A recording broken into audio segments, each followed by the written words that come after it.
A block of mass m is attached to a horizontal spring with the spring constant k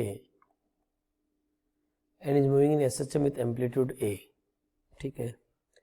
When the mass goes through the equilibrium, a lump of clay with mass m is dropped onto the mass. We have to find old and new velocity, new energy, new amplitude and new period. देखो, सबसे पहले मैं आपके सामने लिखता हूँ old velocity, जब हमने डाला नहीं था lump. Old velocity at the equilibrium. तो देखो आप क्या बोलोगे, half M V square equal to half K A square. तो ओल्ड वेलोसिटी तो हो गई v इक्वल टू ए, तो स्क्वायर रूट के बाहर आ जाएगा, अंदर क्या बचेगा रूट के बाई एम. ये तो ओल्ड वेलोसिटी हो गई. अब न्यू वेलोसिटी कैसे निकालोगे?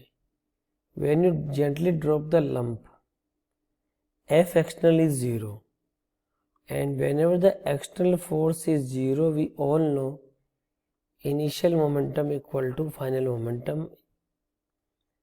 तो इनिशियल मोमेंटम क्या था? ये लंप था, ये ब्लॉक था, इसका मास था m, वेलोसिटी थी v. फाइनल मोमेंटम कितना हो जाएगा? मास हो जाएगा m प्लस स्मॉल m और वेलोसिटी मान ली होगी v डैश. तो यहाँ से v डैश की वैल्यू कितनी हो जाएगी? mv upon m plus m. लेकिन आपको एम्पलीट्यूड की फॉर्म में निकालना है, तो हम एक काम करते हैं,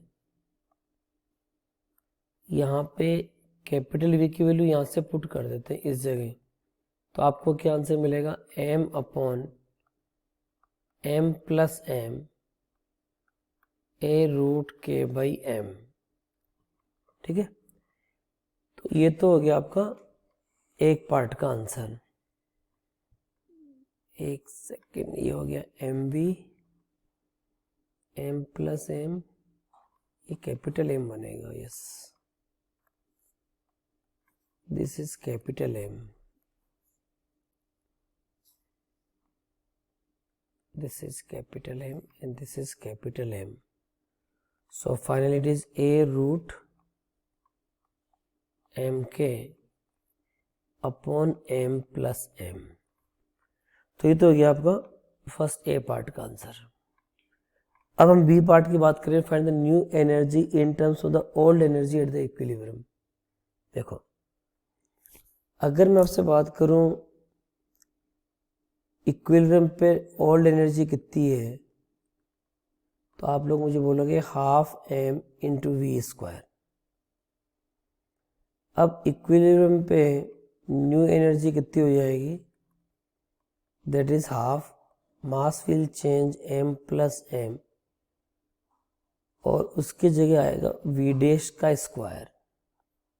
सो when we open it, half m plus m v dash का square, we will say it is m square v square upon m plus m का whole square. So old energy is half mv square. उसी format में हम देखें, m plus m से m plus m cut गया, half mv square old energy हो गई, तो बचा क्या? m upon m plus m into E old. This is the new energy in terms of the old energy. Now we have to calculate the new amplitude of oscillation. अब देखो, इसके लिए मैं थोड़ा सा जगह बना लेता हूँ.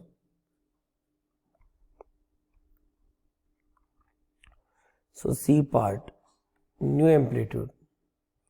Again at mean position energy is given by half m plus m और new velocity हमने निकाली उसका स्क्वायर इक्वल टू हाफ के न्यू एम्पलीट्यूड का स्क्वायर. यहाँ से अगर मैं एम्पलीट्यूड का स्क्वायर की बात करूँ तो कितना आ जाएगा? m plus m V dash square upon K. अब वी डैश की वैल्यू यहाँ से आप लोगे, कितना आ गया वी डैश की वैल्यू?